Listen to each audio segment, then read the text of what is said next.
Nagutom na ako? Naku, Dede, alam mo bang hindi ka pwedeng kumakain ng pansit sa ospital? Sabi ng nanay ko yun, magiging toxic ang ER. Naniniwala ka sa mga ganong kasabihan? Ay, naku, tingnan mo, tama ako.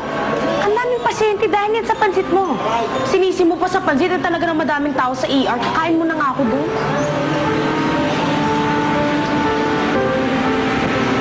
Ano? Ano po nangyari? Bakit ang dami nila? Itong mga taong grasa ginagamit ng sindikato.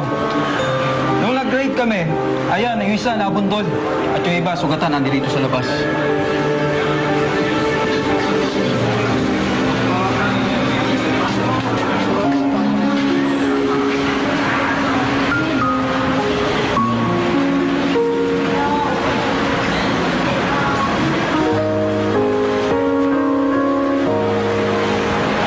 Doc, time of death, 9:06 p.m.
Meron kaming operasyon. Itong mga taong grasa ginagamit ng sindikato. Nung nag-grade kami, ayan, yung isa nabundol.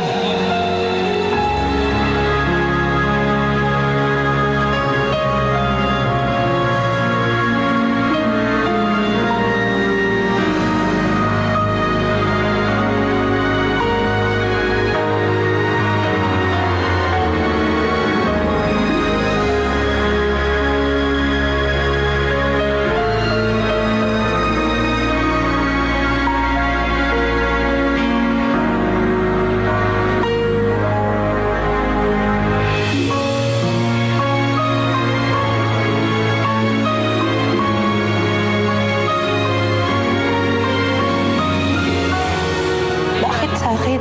Bakit ako dapat? Bakit kailangan sa akin lahat mangyari to? Huwag kang mag-alala, Jane. Lilipas din ang lahat.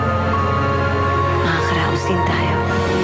Graduating batch of 2008, Jane C. Alcantara. Nay, hindi ako titigil.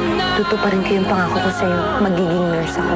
You failed your medical board exams, but you can still take it. Kung gusto nyo, kayo ang mag-exam. Hanggang ngayon kung sino-sino pinagpapatulan mo! Hindi ka na nahiya sa sarili mo! Magbago ka na! Leave me alone. Let me explain. It's not... Isa na lang! Yes. I'd like to book a flight, please.